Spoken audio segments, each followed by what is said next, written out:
சிவசங்கரா தேவனே, ஸ்ரீ சிவசங்கரா தேவனே. சங்கரம் சிவசங்கரம். தென்னாடுடைய சிவனே போற்றி, எல்லா நாட்டவர்க்கும் இறைவா போற்றி என்று சிவபெருமானை இந்த உலகத்தின் கடவுள் என்று நாம் போற்றி பாடும்போது முருகப்பெருமானை மட்டும் தமிழ் கடவுள் என்று சொல்லி ஒரு குறிப்பிட்ட மொழிக்கு சொந்தமான கடவுள் என்று சொந்தம் கொண்டாடுவது ஏன்? ஆரியன் கண்டாய் தமிழன் கண்டாய் தான் சிவபெருமானை பற்றி சொல்லுகிறார். அப்போ அவர் மண்ணு புகழ் மகேந்திரகிரியில் ஈசன் அருளிய பனுவல் அப்படிங்கிறார். மகேந்திரகிரி மலையில் சிவபெருமான் இருந்தார். அவர் அகஸ்தியருக்கு தமிழை கொடுத்தாரு, பாணினிக்கு வடமொழியை கொடுத்தாரு. அப்படின்னு 3 தமிழ்ச்சங்கம் இருந்தது. அதில் முதல் தமிழ்ச்சங்கத்துக்கு சிவபெருமானே தலைவராக இருந்து நடத்தியிருக்காரு. 2வது தமிழ்ச்சங்கத்துக்கு முருகன். அந்த மாதிரி. So God is everywhere. அதில் நமக்கு சந்தேகம் தேவையில்லை. நம்ம இதுக்கு முன்னாடிலாம் ஒரு பாட்டு பாடுவோம், Rama here Rama there, Rama Rama everywhere. 4 வரி பாடுங்க. இதான் நான் சொன்னேனே, Rama here Rama there, Rama Rama everywhere, God is one, God is one. அவ்வளோதான் தெரியும். அந்த காலத்தில் பாடு. God is everywhere. And God is one for everyone. And ஒரு நாமம் ஒரு உருவம் இல்லாருக்கு 1000 திருநாமம் பாடினாம் தெல்லை எண்ணம் கொட்டாமம்.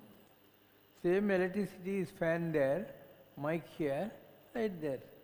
So there is only one God, and that God comes in different forms, like Jesus, Buddha, Rama, Krishna, Confucius, and Zoroaster. In any form he comes. But we are talking of the energy, that is God. The energy behind this fan, this mic, this thing, everything God. So that source. Anal in Tamil Bible translation, they will call God as the Karta. What is Karta? The doer. Karta means the doer. So the doer of everything in this world is called God. உலகம் யாவையும் தாமுளமாக்கலும். உலகத்தை பூரா அவர் தான் create பண்ணுறார். நிலை பெருத்தலும், stabilise பண்ணுறாரு. நீக்கலும், எப்போ தேவையோ அப்போ அழிச்சிடுறாரு. உலகம் யாவையும் தாமுளவாக்கலும் நிலைபெறுத்தலும் நீக்கலும் நீங்களாம் அழகு இலா விளையாட்டுடையாரவர் ஆண்டவர். No one can understand the ways of God, why he does certain things. அழகு இல்லா அப்படின்னா யூனிட்லெஸ் கேம் ஆஃப் காட்னு அர்த்தம். அன்னவர்க்கே சரண் நாங்களே என்னன்னா, instead of doing research, let us surrender at the feet of the Lord ன்னு அர்த்தம். அன்னவர்க்கே சரண் நாங்களே. So God is one, and if you really love him, God is fun. God is one, and if you really love him, God is fun. And people only foolishly fight in the name of God. Is it not? So I always used to say, you like the payasam. But பாயசம்னா என்ன? அதில் சர்க்கரை, முந்திரி பருப்பு, திராட்சை எல்லாம் இருக்கும். ஏதாவது ஒரு ஐட்டம் மாறும். ரவா பாயசம், அரிசி பாயசம், கோதுமை பாயசம், பார்லி பாயசம், சேமியா பாயசம், எல்லாம் ஒரு ஐட்டம் மாறும். மீதி எல்லாம் சேம் தானே. அந்த மாதிரி லோகோ பின்ன ருசி. ஒவ்வொருத்தருக்கும் ஒன்று பிடிக்குது. அதே கடவுளை அவன் வேறு வேறு ஃபார்மேட்டில் கூப்பிட்டு கும்பிட்டுட்டு வாழ்ந்துக்கிட்டு போகிறான். நமக்கு என்ன போச்சு இதில்? அதனால் நன்றே நம்பி குடி வாழ்க்கை, நமக்கு இங்கேன்னே பிழைப்போம். இதெல்லாம் நமக்கு எதுக்கு ஆராய்ச்சி? Let us salute him and live பீஸ்ஃபுல்லின்னு அர்த்தம். ஸோ மக்களுக்கு இந்த ஹீரோ வர்ஷிப் பிடிக்கும்.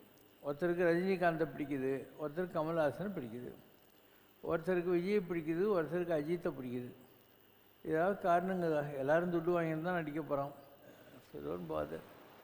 God is none. God is one. God is none. God is fun. இருக்குன்னா இருக்குது, இல்லைன்னு இல்லை. இப்போது நீ கடவுளை ஒத்துக்கிட்டு அவருக்கு என்ன ஆகணும்? நீ கடவுள் இல்லைன்னு சொல்கிறதுனால அவருக்கு ஏதாவது நஷ்டமா? ரெண்டும் கிடையாது இல்லையா?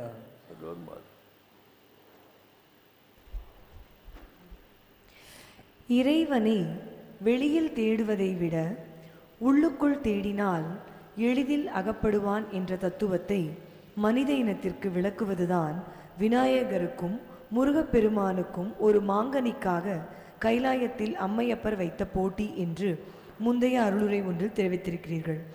இந்த தத்துவத்தை பாமர மனிதர்களுக்கு புரிய வைக்கத்தான் பரமசிவனால் அந்த திருவிளையாடல் நடத்தப்பட்டது என்றால், சூரபத்மனையே மன்னித்து ஏற்றுக்கொண்ட முருகப்பெருமான் அம்மையப்பரை ஏன் கோபித்து கொள்ள வேண்டும்? கைலாயத்தை விட்டு பழனிக்கு வந்து ஏன் ஆண்டிக்கோலம் பூண்ட வேண்டும்? ஜென்ரலி ஒரு அப்பா மகெல்லாம் இருக்காங்கன்னா அவங்களுக்கு அன்பெல்லாம் இருக்கும். அப்பா ஏதாவது ஒரு வேஷம் சொல்லிவிட்டு நீ வந்து வீட்டு விட்டு போடா அப்படின்னா இவன் போகிறேன் இனிமேல் இருக்க மாட்டேன் அப்படின்வான். அதுக்கு ப்ரிப்பரேஷன் பண்ணினுங்கிற போதே திருப்பியும் கூப்பிடுவாருன்றது இவனுக்கு தெரியும். ஒருவேளை கூப்பிடலன்னு சொன்னாக்கா போகிற மாதிரி போவான். Is expectation is father will call him again இல்லையா? அதனால் இதெல்லாம் அன்பில் வருகிற ஊழல்கள். நிஜமாக வந்து சிவனும் நெற்றி கண்டிருந்து வந்த 6 பொறிகள் தான் முருகன். நான் வேறு எனாது இருக்கும், நீ வேறு எனாது இருக்கும், பவதீதம் அருள்வாய்ங்கிற மாதிரி சிவனும் இந்த பண்ணி ஆண்டியும் ஒன்றே தான். So where is the question of their fighting and all. So it's a question of teaching you certain lessons and it's for you to accept them as stories instead of going into the verbatim details. ஸ்டோரியாக பார்த்துக்கிட்டு போயிட்டே இரு. நான் தான் சொல்லியிருக்கேன், even Ramayanam அன்றில் பறவைகளுடைய 2 பறவைகளுடைய சோகத்தை பார்த்துட்டு புற்றிலிருந்து வெளியே வந்த ரத்னாகரனாக இருந்து கொள்ளக்காரனா பின்னால் வால்மீகியாக மாறினவனுடைய துக்கத்தில் வந்தது தான் ராமாயணம். அப்போ ராமாயணம் நடக்கவே இல்லை. பின்னால் அந்த காப்பியம் எழுதப்பட்ட பின்னால் அதை நடிப்பாங்க. அதனால் இந்த உலகத்தில் இதுக்கு ஆர்வம் வந்த எந்த ஒரு ஸ்டோரியும் நீங்கள் பார்த்தீங்கன்னா ஏதோ ஒரு பேக்ரவுண்டு இருக்கும் அதுக்கு. இப்போ கந்த புராணம் நீங்கள் படிக்கிறீங்க. கந்த புராணம் என்ன, 3 பிரதர்ஸ் இருப்பான். ராமாயணத்துலேயும் 3 பிரதர்ஸ் இருப்பாங்க. இங்கே யார்? சூரபத்ம, சிங்கமுகாசுரன், அந்த அங்கே ராவணன், கும்பகர்ணன். இங்கே சீதையை கத்தின்னு போய் வச்சுன்னு இருப்பான் ராவணன். அங்கே இந்திராணியை கண்டு போய் வச்சுன்னு இருப்பான். இப்படி 2 கதையும் மோரலில் சேமாக தான் இருக்கும். இங்கேயும் 3 அங்கேயும் 3. கதை நிகழ்கிற இடங்கள் பாரு. எங்கேயோ அயோத்தியில் இருந்த ராமர் ஸ்ரீலங்காவில் வந்தார். அதுக்கு முன்னே தனுஷ்கோடி, ராமேஸ்வரம் இந்த இடத்துலலாம் வந்து தேடின்னு உட்காந்துருந்தாங்கன்றோம். உங்களுடைய கந்த புராணமும் அதே தானே. திருச்செந்தூர் கடற்கரை இங்கெல்லாம் தானே தேடுதல், ஃபைட்டிங்கு எல்லாம் நடந்தது. ஸோ நான் நினைக்கிறேன் அந்த காலத்தில் பிரிண்ட் மீடியா கிடையாது. And there was no authentic record for anything. இது கதை சொல்கிறது அவ்வளோதான். யாரோ யாருக்கோ கதை சொல்லி கர்ண பரம்பரைன்னு பேர். கர்ணம்னா காது, பரம்பரைன்னா பரம்பரையாக காதில் கேட்குற மாதிரி சொன்ன கதைங்க. அதுதான் கர்ண பரம்பரை கதைகள். அந்த மாதிரி வந்த கதைகளை வைத்து கொண்டு தான் இன்றைக்கி வரைக்கும் இந்த கந்த புராணமும் பெரிய புராணமும் அது இது எல்லாம் நடந்துக்கிட்டே இருக்குது. பெரிய புராணத்தில் 63 நாயன்மார்களை பற்றி இருக்குது. ஆனால் எல்லாருக்கும் தெரிஞ்சது ஒரு 10 நாயன்மார்களை பற்றி தான். மீது 53 நாயன்மார்களை பற்றி ஒன்றுமே இருக்காது. ஸோ ஏன் அது எழுதுகிறாங்க அப்படின்னா ஒரு இன்ஸ்பிரேஷன் அவருக்கு. கடவுள் சொல்கிறார், நீ அடி எடுத்து கொடுக்குறேன் எழுது, நாயன்மாருடைய வரலாறுனா எழுத ஆரம்பிச்சார். சைக்கிளார் எழுதுகிறார், பின்னால் வந்து அதிகம் எழுதுகிறாரு. அண்டு இப்போ ராமாயணம்னா எத்தனை ராமாயணம் இருக்குன்ற. ஸ்ரீலங்காவில் நீ போனேன்னா அங்கே ராவணன் கெட்டவன் சொல்லவே மாட்டாங்க. According to them, he is a noble king who looked after all his people so well and they were really prosperous. அதனால் அந்த நாட்டில் அவங்க ஒத்துக்கிறது இல்லை, ராவணன் கெட்டவனும் ஒத்துக்கிறது இல்லை. இங்கே அந்த மாதிரி சொல்லிவிட்டு ராவணனுடைய பொம்மையை எரிச்சிக்கிட்டு உட்காந்துருக்கானுங்க. இதெல்லாம் ஒரு ப்ரிமிட்டிவ் சொசைட்டி வந்து வளர்ந்து கொண்டிருந்த காலகட்டத்தில் காது வழியாக கேட்டு வந்த கதைகளை தவிர இதுக்கெல்லாம் ஹிஸ்ட்ரி ரெக்கார்டெல்லாம் ஒன்றும் கிடையாது. அந்த காவியங்கள்லாம் எழுதினவங்களும் வேறு வேறு காலத்தில் இருந்தாங்க. வால்மீகியினுடைய டைம் வேறு, துளசிதாசர் வந்து அக்பர் காலத்தில் வந்தவர், இப்போது 16th century வந்தவர். அதுக்கப்புறம் கம்பர் இங்கே தேரெழுந்தூரில் சடையப்பா வள்ளல்னு இருந்தான், அவன்லாம் இந்த காலத்தில் வந்த ஆள் தான், ஒரு 300-400 years அப்படி தான் இருக்கும். அண்டு நிறைய ராமாயணம் இருக்குது. ஈவன் தாய்லாண்டில் ஒரு விதமான ராமாயணம் இருக்குது.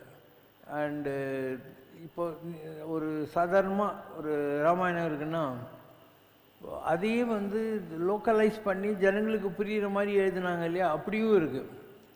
இப்போது இவர் ஒரு புலவர் நம்ம இந்த பக்கம் இருந்தார், திருநெல்வேலி சைடெல்லாம், அவர் ஒரு ராமாயணத்தை ஃபுல்லாக எழுதியிருக்காரு. அந்த ராமாயணத்தில் என்ன வரும், ஜனங்களுக்கு புரிகிற மாதிரி ஆஞ்சநேயர் வருவார், ராமசாமியின் தூதனடா நான் ராவணா என்றான் அப்படின்னு வரும். இந்த அண்மை காலத்தில் எழுதுது.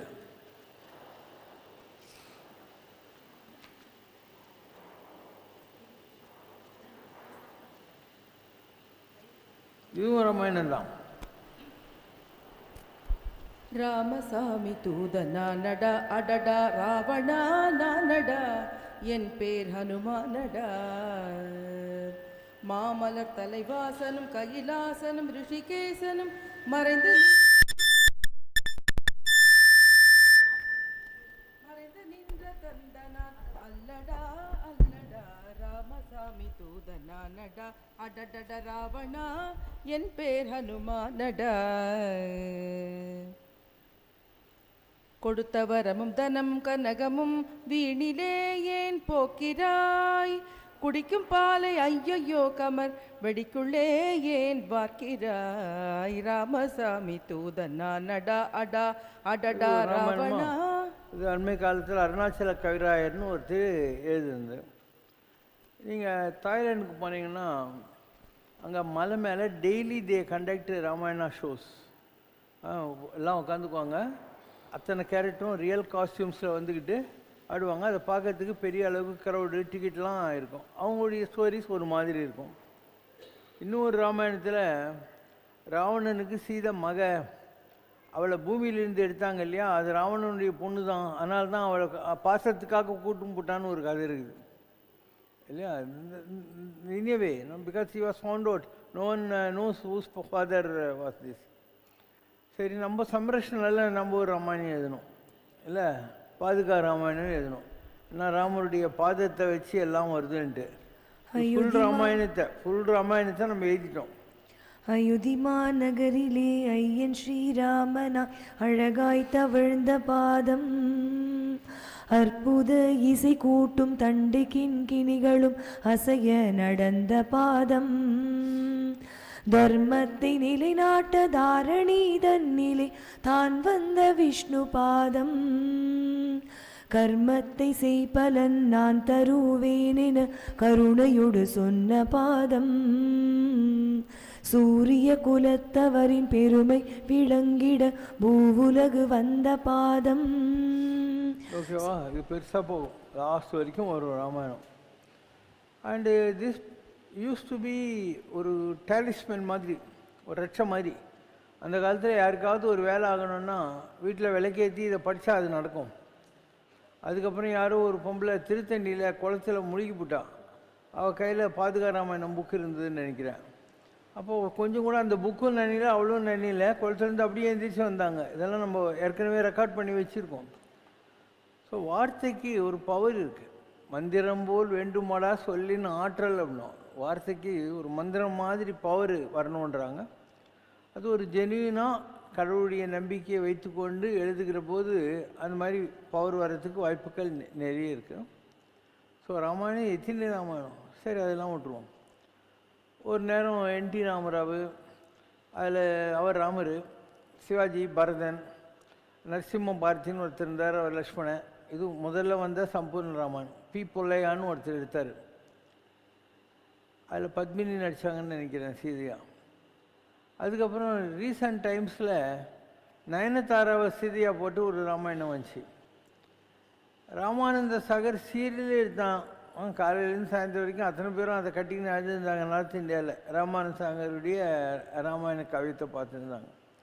ஸோ உங்களுக்கு தெரிஞ்சு எத்தனை விதமான ராமாயண காவியங்கள் வந்துச்சு இல்லையா, lot of things have come. So இதெல்லாம் அந்தந்த காலகட்டத்தில் இப்போ ஷோலேன்னு ஒரு சினிமா, அந்த ஷோலே சினிமாவில் அமிதாப் பச்சன், தர்மேந்திரா அண்டு சஞ்சய் குமார் இவங்கெல்லாம் நடித்தாங்க. அம்ஜத் கான் இருக்கான் இல்லையா, அவன் வில்லனாக நடித்தான். ஓ லோக் தீன் ஆபி தீன் ஃபிர் பி வாபிஸ் ஆகையா அப்படின்னும். இதே படம் ஏக் காவ் கி கஹானின்னு சொல்லி அம்ஜத் கானுடைய அப்பா நடித்த படம் வந்துச்சு. அது முதல்ல ஏக் காவ் கி கஹானி, அதனுடைய ரீமேக் தான் இது. அது மாதிரி எவ்வளோ சினிமா நீங்கள் பார்க்குறீங்க. Question from Srinivasan, Bengaluru. I have a question regarding the presence of Ubayanachiyars, the two consorts, along with the Utsava Murtis in Sri Vaishnava temples. Additionally, I have noticed that there is also another Utsava Murti of the presiding Tayar of the Kshetram. For instance, at the Sri Ranga temple, Sri Ranganather is accompanied by his Ubayanachiyars in the Moolavar Sannidhi, and there is also separate Utsava Murti of Sri Ranganayagi Tayar in the Tayar Sannidhi. I am curious to understand the significance of this arrangement. Does it imply that a man has many feminine attributes, or does it suggest that a man is polygamous by nature? Moreover, I have observed that there is also a Kamalavalli Tayar in Urayur whom Perumal visits. I would greatly appreciate your insights on this matter. இந்த மாதிரியான பழக்க வழக்கங்கள்லாம் ஆரம்ப காலத்தில் இருந்தது. இப்போது அர்ஜுனன் இருக்கான்னா அவன் நல்ல சோல்ஜர், அதனால் எந்த நாட்டுக்கு அவன் போனாலையும் அந்த நாட்டில் இருக்கிற ராஜகுமாரிங்கெல்லாம் வருவாங்க. உன்ன மாதிரி ஒரு நல்ல வீரன் எங்கள் நாட்டுக்கு வேணும். ஸோ எங்கே போனால் அங்கெல்லாம் ஒரு குழந்தைய கொடுத்துட்டு போடுவோம் இல்லையா அர்ஜுனன். அண்டு பழைய காலத்தில் இது தப்புன்னு யாரும் நினைக்கலை. இந்த ராமர் கிருஷ்ணர் இவங்கெல்லாம் காரணம். ராமத்துக்கு 3500 வருஷத்துக்கு முன்னால், கிருஷ்ணருக்கு 2500 வருஷத்துக்கு முன்னால், அப்போல்லாம் இந்த மாதிரி தான் இருந்தது சொசைட்டி. யாரும் அதெல்லாம் தப்பாக நினச்சதே இல்லை. அண்டு சீனிவாசன் இருக்கார், அவர் ஏன் பூமிக்கு வந்தார்? ராமாயண காலத்தில் வேதவதின்னு ஒருத்தி, அவன் நான் ஒன்றும் கட்டிக்கணும்னு ஆசைப்பட்டான். அவர் சொன்னார், இல்லைம்மா இந்த பிறவியில் சீதை ஒருத்தி தான், இன்னொரு பிறவியில் வருவேன்ட்டு. அவர் நாராயண வனம்ங்கிற இடத்துல திருப்பதிக்கு போகிற இடத்துல ஆகாசராஜன் பொண்ணு பத்மாவதியாக பிறந்திருக்கான். இவர் புத்துலேருந்து வெளியே வந்த உடனே அந்த ராமாயண காலத்தில் கிருஷ்ணாவதார காலத்தில் யசோதையாக இருந்து கிருஷ்ணர் கல்யாணத்தை நம்ம பார்க்கலேன்னு குறையாடு இருந்தவ பகுலா மாலிங்கிற ஒரு எல்டர்லி லேடியாக வரா, தபஸ்வியாக வரா. ஸோ கிருஷ்ணர் அவருடைய ஆசிரமத்தில் இருக்கார். கிருஷ்ணா இருந்து சீனிவாசனான்னு வர அவள் ஆசிரமத்தில் இருக்கார். யசோதிக்கு இருந்த குறை நிறைவேறணும், அதனால் அவளே போய் ஆகாசராஜன் பொண்ணு பத்மாவதியை பொண்ணு பேசி குபேரங்கிட்ட கடன் வாங்கி சீனிவாசனுக்கு கல்யாணம் பண்ணி வைக்கிறான். இதுதான் வெங்கடேஸ்வர மாத்மியம், சீனிவாச கல்யாணம். இவர் கல்யாணம் ஆக போகுதுன்னு தெரிஞ்ச உடனே கோச்சிட்டு வந்து பூமியில் இருந்தா இல்லையா ஒரிஜினல் ஒய்ஃபு ஸ்ரீதேவி, அவளுக்கு இரிட்டேஷன் வந்தது. அவன் வந்து யாரடி நீ மோகினி அப்படின்னு இவளுக்கும் சண்டை அவளுக்கும் சண்டை. பெருமாள் பார்த்தாரு, இது என்னடா வம்பா போச்சுன்னு சொல்லிட்டு கப்புன்னு ஒரிஜினல் ஒய்ஃபை தூக்கி மாரில் வச்சுக்கினார். இந்த ரெண்டாவது ஒய்ஃபை நீ தனியாக இருமா, கீழே அப்பப்போ நான் வந்து போகிறேன்னு சொல்லிட்டு அலமேலு மங்கபுரத்தில் அந்த அம்மாவும் விட்டார். உங்களுக்கு தெரிஞ்ச சீனிவாச கல்யாணி தானே. அந்த மாதிரி அந்த காலத்தில் இந்த ராஜாக்கள் அப்போனா ஏரோப்ளேனாக இருந்தது, அதனால் they wanted more soldiers and good breed, அதனால் அவங்க இதெல்லாம் பண்ணிக்கிட்டு இருந்தாங்க. Question from Manish Dave. Why was Vishnu short and stout in the Vamana avatar? The எவல்யூஷனில் ஃபஸ்ட்டு மச்ச அவதாரம், அதுக்கப்புறம் கூர்ம அவதாரம். மச்சானா தண்ணி, அதுக்கப்புறம் கொஞ்சம் தண்ணி கொஞ்சம் சேத்துல இருக்கிற மாதிரி கூர்ம ஆமை, அதுக்கடுத்து தண்ணியில் விட்டுட்டு வெளியே வந்த வராகம் பனி, மச்ச கூர்ம வராக, அதுக்கப்புறம் பாதி மேல் பாதி ஹியூமன் பாதி அனிமல் நரசிம்ம அவதாரம். அதுக்கடுத்து ஃபஸ்ட்டு ஹியூமன் அவதாரம் என்ன, ஒரு குள்ளப்பையன், அதுதான் வந்து வாமன அவதாரம்ன்றது. So everything is evolution. So he was really a short fellow. I have always told Agastya முனிவரும் பலி சக்கரவர்த்தி தலைமையில் கால் வைக்கிறதுக்காக வந்த வாமனனும் அனந்த பத்மநாப சாமியும் ஒரே ஆள் தான் அப்படின்னு. இப்போ அனந்த பத்மசாமி படுத்த கோலத்தில் இருக்கிற போது இவ்வளோ நீட்டாகிறார்ல, 3 கது வழியாக அவரை பார்க்க வேண்டியிருக்கு. இப்போ வாமனாவதாரத்தில் குள்ளமாக இருந்தார். குருவாயூரப்பனா கொஞ்சம் பெரிய பையனாக வந்தார். இங்கே படுத்த கோலத்தில் காட்சி தர்றார். So everything is according to அவர் knowledge. See, all these characters were created by men in their Puranas.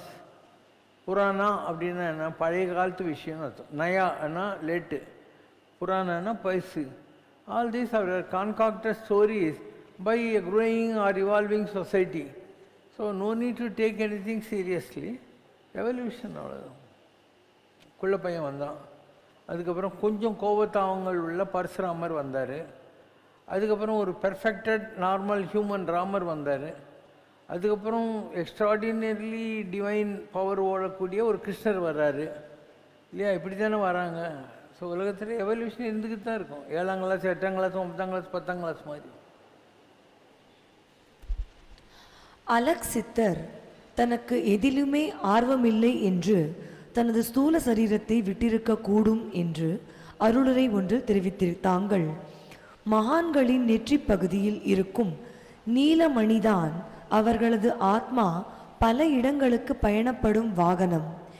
எதிலுமே ஆர்வம் இல்லாத மகான்கள் தங்களுடைய தவ ஆற்றலால் அந்த நீலமணியை இல்லாமல் செய்து விடுகிறார்கள். அதற்கு பிறகு வாகனம் இல்லாததால் அந்த அணுத்துகள்களோடு அவர்களும் கலந்து விடுகிறார்கள் என்றும் தெரிவித்திருக்கிறீர்கள். அப்படியானால் நீலமணியை பெற்ற மகான்கள் தங்கள் தவ வலிமையால் தங்களது சரீரத்தை நினைத்த மாத்திரத்தில் விட்டுவிட முடியுமா? டைம் இருக்கும். அலெக்ஸ் சித்தரை நான் நடராஜ சர்மான்னு ஒருத்தர் இருந்தார். இங்கே பண்டல வெங்கடா நாயுடு ஸ்ட்ரீட் ட்ரிப்ளிகேனில் ஐசோஸ் கிட்ட அங்கே கூப்பிட்டு போனேன். அதில் வந்தது, நீ ரொம்ப நல்ல ஆத்மா, 14 வருஷம்தான் உனக்கு இந்த டைம், அதுக்கப்புறம் நீ இருக்க மாட்டே உலகத்தில். யூ ஆல்ரெடி வேஸ்டட் 7 இயர்ஸ், இன்னும் 7 இயர்ஸ் தான் இருக்குது. உங்கள்கிட்ட நிறைய நாலேஜ் இருக்குது, எல்லாத்தையும் நீ புக்குகளாக எழுதணும், இல்லைன்னா எல்லாம் வேஸ்ட்டாக போயிடும்னு அதில் வந்துச்சு. பராசர ரிஷி வழியில் வந்தது. பட் இ நெவர் போகுது. அவர் எழுதலை, புக்கெல்லாம் எழுதவே இல்லை. I used to meet him with Kodisami. I used to stay at Seshadri Rishyami Ashramam with him, and he took me to Karmaripeti Sami. அந்த மாதிரி எனக்கு அவருக்கும் நல்ல கான்டாக்ட் எல்லாம் இருந்தது. எங்கள் வீட்டுக்கு கூட அண்ணா நகரில் வந்து தங்கியிருக்காரு. அண்டு பஸ்ஸில் போவோம் நாங்கள் 2 பேரும். அந்த காலத்தில் மண்ணடிக்கெல்லாம் கூப்பிட்டு போவேன், ஆஃபீஸ்க்கெல்லாம் கூப்பிட்டு போவேன் வர அந்த மாதிரி.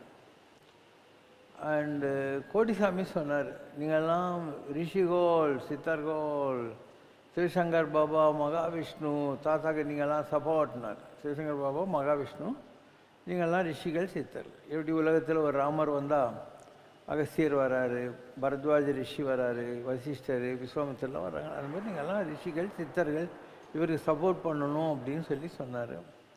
we are good friends. Last time I met him in Central Station. அவர் எனக்கு ஃபோன் பண்ணார், இந்த மாதிரி நான் வடநாட்டுக்கு போகிறேன், அதுக்கு முன்னால் திருவண்ணாமலையில் நிறைய இந்த வெள்ளைக்காரங்கள்லாம் இருக்காங்களே இப்பீஸ், அவங்க கூடலாம் சுற்றின்னு இருப்பார் அவர். And he was leading a very casual life. கோடிசாமிக்கிட்ட அவர் கேட்குறாரு, Swami, I am not a celibate, இது ஓகே அப்படிங்கிறார். நான் பிரம்மச்சாரிலாம் கிடையாது, ஓகேவான்றார். தாத்தா நிம்மளுக்கு இதெல்லாம் ஒரு கணக்கா, நீ என்ன வேணால் பண்ணின்னு போய், you are already a liberated சோல்னு அர்த்தம் அது. ஸோ சென்ட்ரல் ஸ்டேஷன்லேருந்து ஃபோன் பண்ணுறாரு. நான் போனேன், ஒரு ஃபியூ ஹண்ட்ரட்ஸ் கொடுத்தேன். அவர் சொன்னேன், என்கிட்ட ₹1 கூட கிடையாது, நீ இப்போ கொடுக்கலன்னா நான் என்ன பண்ணிக்க போகிறேன்னு எனக்கே தெரியலன்னார். This the last meeting I had with him. And அதுக்கப்புறம் I went to Kullu Manali. அப்போ அவரை போய் ஒவ்வொரு ஆசிரமமாக தேடினேன், இந்த மாதிரி ஒரு ஆள் இருக்காரான்னு. அப்போ அவங்க சொன்னாங்க, பேப்பரில் ஒரு தடவை இந்த மாதிரி ஒரு ஆள் இறந்து போயிட்டாருன்னு ஒரு குட்டி ஃபோட்டோவோட நியூஸ் வந்தது அப்படின்னு. அந்த அளவுக்கு அவர் ஃபோட்டோ போட்டு சொல்கிற அளவுக்கு அவருக்கு ஒரு ஆர்கனைசேஷனோ ஆளுங்களும் இருக்க வாய்ப்பு இல்லை. அதனால் எந்த அர்த்தத்தில் அவங்க சொன்னாங்கன்றது நமக்கு தெரியாது. That's the last time I மெட் him இன் சென்ட்ரல் ஸ்டேஷன். ஆனால் அவர் என்னை நிறைய வகையில் கைட் பண்ணியிருக்கார். ஒரு தடவை இந்த கருமாரிப்பட்டின்னு ஒரு இடம் இருக்குது, அந்த சாமியார்கிட்டே இவர் தான் என்னை கூட்டின்னு போனார். அவர் நல்ல நிலையில் இருக்கார், வா போகலான்னு சொல்லிட்டு. இந்த கருமாரிப்பட்டி சாமி பூண்டி சாமியோட எனர்ஜி அவருக்கு கிடைச்சது திருவண்ணாமலை மலை சுற்றுற போது. அன்றைக்கி நம்மக்கிட்ட ஒரு சாமி வந்தார் இல்லையா, அந்த மாதிரின்னு வச்சுக்கோயேன், ஒரு சாதாரண ஆளுக்கு அந்த எனர்ஜி ட்ரான்ஸ்ஃபர் ஆகுது. அவருக்கு கல்யாணம் ஆகி 2 பசங்க கூட இருந்தாங்க. ஒரு திண்ணையில் உட்காந்துட்டு இருப்பார், சாப்பிட மாட்டார், 1, 2 எல்லாம் எதுவுமே போக மாட்டார். நகம் இங்கேருந்து இது வரைக்கும் இருக்கும். அவருடைய தலை 3 முடி இருக்கும், 3 ஜடை 3 இடத்துக்கு போகும். இந்த ராமாயணத்தில் 3 சடைன்றீங்க இல்லையா, அந்த மாதிரி ஏதோ ஒரு நகம்லாம் நீட்டாக இருக்கும். அலெக்சித்தர் தான் என்னை கூட்டின்னு போனார். கூட்டின்னு போனபோது அவர் கருமாரிப்பட்டி சாமி, உனக்கு என்ன வேணும் அப்படின்னார். எனக்கு என்ன வேணும்னு உனக்கு தெரியாதா அப்படின்னேன். அங்கே போய் உட்கார அப்படின்னார். ஸோ அவருக்கு எதிரில் இந்த மாதிரி ஏதோ ஒரு பில்லரில் உட்காந்துருந்தேன். ரொம்ப நேரம் கூப்பிட்டார். நீ சிவயோகம் கேட்ட, உன் நெஞ்சில் நான் பஞ்சாமிரத்தை தடவி விட்டேன், போய் நக்கி துண்ணுநூறு அப்படின்னார். அவர் இப்படி தான் பேசுவார். யாராவது அவர்கிட்ட போய் சாமி துட்டு இல்லைன்னா, மல்லிகைப்பூ பூத்து குலுங்குது, கொண்டையில் வச்சுன்னு குலுங்க அப்படின்வார். தண்ணி வரல சாமி, கிணறு வெட்டினேன்னா, இளநீ குடிச்சுக்கோ போ அப்படின்னா. இப்படி தான் ஒரு குழு குறின்னுவாங்க கிராமத்து பாஷை. எனக்கு அவர் என்ன சொன்னார், இந்த மாதிரி நீ சிவயோகத்தை கேட்ட, உன் நெஞ்சத்தில் பஞ்சாமிரத்தை தடவி விட்ட, போய் நக்கி துண்ணுன்னா யூ என்ஜாய் தட்னு அர்த்தம். இதுதான் கோடி சாமி, இதான் அந்த சாமி, இது கருமாரிப்பட்டி சாமி இது. அதே மாதிரி ஒரு தடவை நான் இவரும் சேஷாத்ரி சாமி சார் இருக்கிற போது இவர் வாக்கிங் மாதிரி போயிட்டு வந்தார். வர்றபோது ஒரு வடநாட்டு செயின்ட் பைராகி நிறைய அந்த துணியெல்லாம் துவைக்கிறதுக்கு இந்த பின்னி பிளாங்கெட் இருக்கும் இல்லையா, கருப்பு இல்லை சிவப்பு பார்டர் போட்டு பின்னி பெட்ஷீட், அதெல்லாம் துவைச்சி காய போட்டுன்னா அவர் இருந்திருக்கார் ரமணாசிரமத்துக்கு வெளியில் இருக்கிற குட்டையில். இவர் அவரை கூப்பிட்டுன்னு எங்கள் ரூமுக்கு வந்தார். ஸோ அவங்க 2 பேரும் ஒரு கட்டில் உட்காந்துருந்தாங்க, நான் ஒரு கட்டில் உட்காந்துருந்தேன். அப்போது அந்த சாமி இருக்கார் இல்லையா, வந்தவர் வடநாட்டுக்காரரு, அவர் எனக்கு சொல்கிறார் மோட்சம்னா என்ன, அது எப்படி அடையணும், இதெல்லாம் எனக்கு சொல்கிறேன். பின்னால் பராசர ரிஷி ஓலையில் வருது இந்த மாதிரி, உனக்கு மோட்சாப்த வித்தையின் ரகசியத்தை ஒரு பெரிய மகான், ஒரு மகத் யோகி திருவண்ணாமலை க்ஷேத்திரத்தில் வச்சு உங்களுக்கு கற்றுக் கொடுத்தாரு அப்படின்னு இருக்கா? ஏன் சேஷாத்ரி சாமாசிரமத்தை வச்சு கற்றுக் கொடுக்குறாங்கன்னா, நான் சேஷாத்ரி சாமியே இருந்தேன். ஸோ நமக்கு அந்த இடத்துல ஏதோ ஒரு கனெக்ஷன் இருக்குது, அதுக்காக. ஞானாச்சாரியரது தரிசனம் பரிபூரணம். மகாக்ஷேத்திரத்தில் மகாயோகி தரிசனம். முருகனது கருணையால் மோக்ஷாப்த வித்தையின் அனுகிரகம். வன்னியாச்சலத்தில் இது ஏற்படும். மனுஷனுக்கு மனுஷன் பேசுவது போல மகாசக்தி சுவாமிநாத அனுகிரகம். அது வேற. அப்போது மகத் யோகி தரிசனம் மோட்சாப்த வித்தையின் ரகசியம் அப்படின்னு வருது இல்லை, இதுதான் அந்த நிகழ்ச்சி. அது சேஷாத்ரி சாமி ஆசிரமத்தில் ஏதோ ஒரு பழைய கனெக்ஷன் இருக்கும், அதுக்காக அந்த மாதிரி நடந்தது. அப்புறம் நான் அவரை பார்க்கவே இல்லை. அலெக்ஸிக்கு தெரியும், சென்ட்ரல் ஸ்டேஷனில் லாஸ்ட்டாக பார்த்தது தான், அதுக்கப்புறம் அவரை பார்க்கவே இல்லை. அவருக்கும் வந்தது, நீ இந்த மாதிரி 7 வருஷம்தான் இருப்ப, அதுக்குள்ளே நீ இது சாதிக்கணும். அப்போது 7 வருஷம் முடிஞ்சிருக்கும். ஏன்னா நான் மண்ணடியில் இருக்கிற காலத்தில் தெரிஞ்சவர், அண்ணா நகரில் இருக்கிற காலத்தில் தெரிஞ்சவர். அண்ணா நகர் நான் விட்டது 88ல். அதுக்கப்புறம் ஒரு காணணும் இங்கெல்லாம் குழு மணலியெல்லாம் போனதெல்லாம் பின்னால் மச் லேட்டர் இருக்காங்க உலகத்தில். சில பேர் வீடும் வேண்டா விருப்பில் ஆயினார்னுவாங்க. ஈவன் மோட்சம் கூட வேணான்னு சொல்கிற ஒரு ஹை லெவலுக்கு போயிடுவாங்களாம். ஸோ அவர் அவ்வளோ பெரிய ஆள். எனக்கு தெரிஞ்ச வரைக்கும் அலக்கன்றது அவர் பேர் கிடையாது. நீங்கள் சாதாரணமாக அனானிமஸ்ன்னுவீங்க, சோர்ஸ் அன்னூன்ன்றீங்களே அந்த மாதிரி. ஸோ அலக்குன்னா அதுதான் அர்த்தம், சோர்ஸ் அனானிமஸ்ன்னு அர்த்தம். அவர் ஒரு பெரிய கோடீஸ்வர குடும்பத்தில் பிறந்து இருக்கணும். எங்கேயோ மாயாப்பூர்னு சொல்கிறீங்க இல்லையா, உத்தரப்பிரதேசம், எங்கேயோ அந்த மாயாப்பூர் பக்கத்தில் ஒரு மில்லு ஓனருடைய குடும்பத்தில் அவர் பிறந்திருக்காரு. என்னவோ அவருக்கு இன்ட்ரெஸ்ட் இல்லை, எல்லாத்தையும் விட்டுட்டு சாமி ஆகி இப்படியே சுற்றி நின்றுருக்காரு. ஆனால் ரொம்ப கேஷுவலாக எடுத்துப்பார் லைஃப்பை. இது மாதிரி ஒரு இதை பற்றியும் கேர் பண்ணிக்காத ஒரு ஆள், ஒன்றுமே இருக்காது. ஒரு இது வரைக்கும் துண்டை கட்டின்னு இருப்பார், ஒரு கட் பண்ணின்னு போட்டுருப்பார், ஒரே ஒரு ஸ்கூல் பசங்க மாதிரி ஜுவல்லாம் போய் ஒன்று மாட்டின்னு இருப்பார். காசு கீசு எதுவுமே அவர்கிட்ட இருக்காது. இப்போ அவ்வளோ பெரிய குடும்பத்தில் வந்தவர்.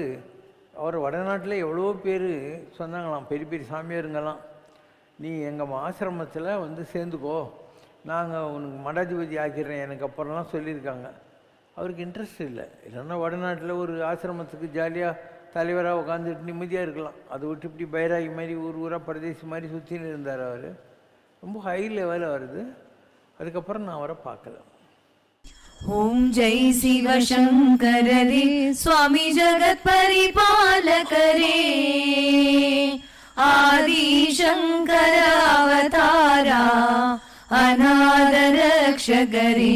ஓம் ஜெய் சிவ சங்கரரே ஆனந்த சாகரம் தனிலம்மையாழ்த்தும் அற்புதாருள் ஜோதி சுவாமி அற்புதாருள் ஜோதி. ஆரத்தி செய்து பாடி மகிழ்ந்தோம் அருள்வாய் பரஞ்சோதி. ஓம் ஜெய் சிவ சங்கரரே. நாராயண நாராயண ஓம் சத்யநாராயண நாராயண நாராயண ஓம் நாராயண நாராயண ஓம் சத்யநாராயண நாராயண ஓம் சத்யநாராயண நாராயண ஓம். ஓம் ஜெய் சிவ சங்கரரே. குறை ஒன்றுமில்லை மறைமூர்த்தி கண்ணா, குறை ஒன்றும் இல்லை கண்ணா, குறை ஒன்றுமில்லை கோவிந்தா.